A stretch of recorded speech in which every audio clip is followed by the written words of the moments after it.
So, okay.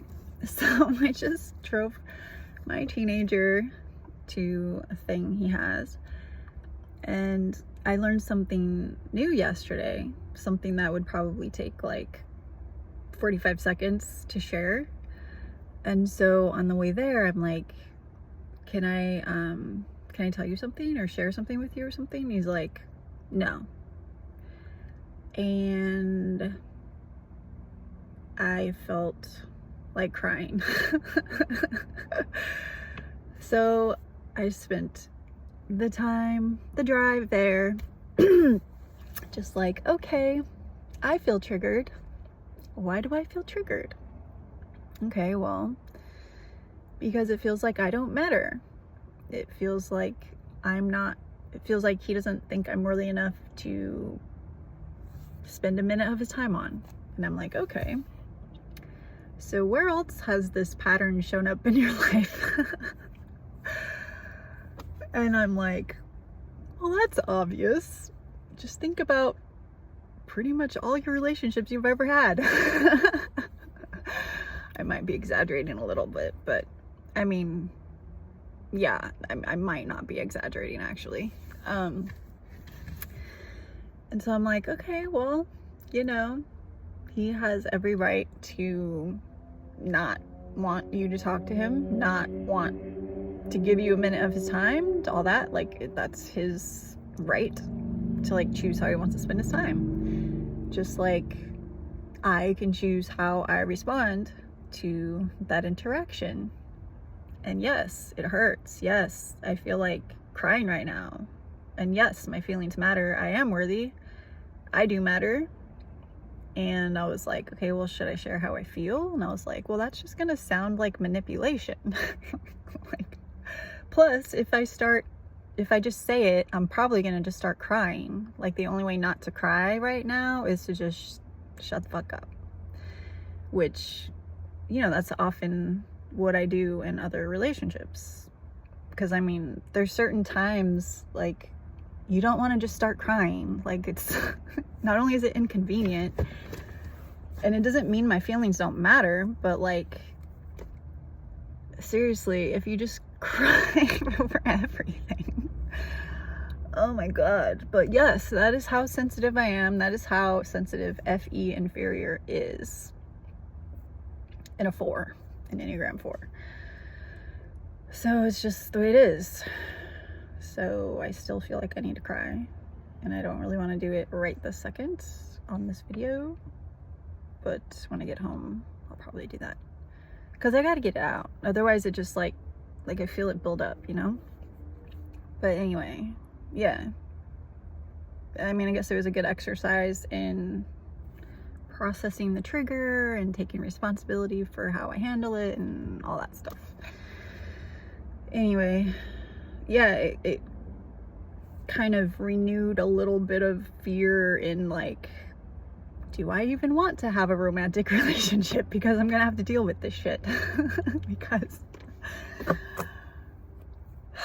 unless I choose like a spectacular man, I'm sure they're out there, but like, even the best of the best, there's going to be times where I'm going to feel like this, and this is like not fun to feel like this.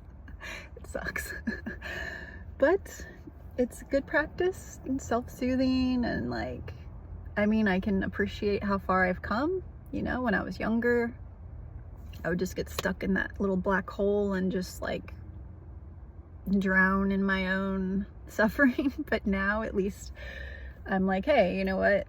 I am worthy, I do matter, and I can make myself happy, and I can give myself attention and love and care and support and all these things. I give myself everything. So, it's, if he doesn't want to be a source of making me feel loved and appreciated and like worthy and shit, like, that's up to him. It doesn't change me, and that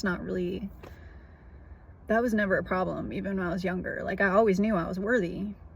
It's just I didn't feel like other people treated me like I was worthy, and that hurts. It's always gonna hurt. But It is what it is. I mean, you can apply this to all of the 16 types, their inferior functions, their baby functions. Like, I realized that with his father, who's an ISTJ, do I want to share this? Yeah, okay, I'll share it.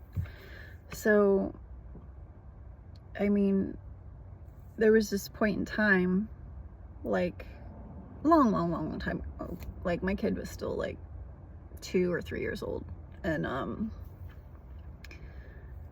we hung out as a family together a few times. I was kind of thinking about, okay, do I want to maybe try to have our family back together, or I just wanted to kind of gauge how I feel like, you know, how am I gonna feel in this scenario? Because I know I can't literally go down that road unless I absolutely like mean it and want it and feel it. And so after I think twice, and then I was like, no, I can't be with him. And but I knew he still like wanted to be with me. He still wanted us to get back together, and I felt at the time that the kindest thing I could do, because I would want someone to do this for me, the kindest thing I could do to him or for him is just be really straight up and direct and say, look, I don't like you. I don't want to be with you. Like, if it wasn't for our son, I mean, I guess this was kind of mean, but I was just being really honest. If it wasn't for our son, I wouldn't have anything to do with you. I said that because I felt like he needed to let go. I felt like he was still holding on.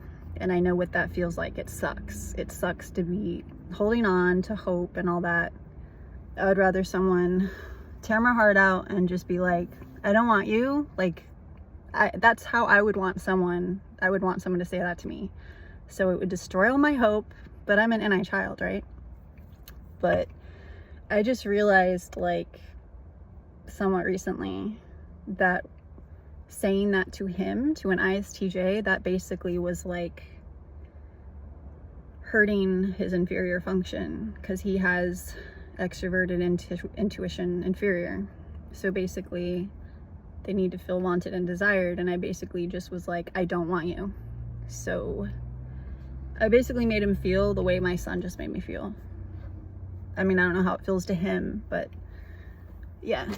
And that wasn't my intention. I didn't really want to hurt him, but I didn't want him to like spend another 10, 20 years like wishing he had me back and thinking he had a chance to have me back, you know? So I kind of felt like it was the kind thing to do.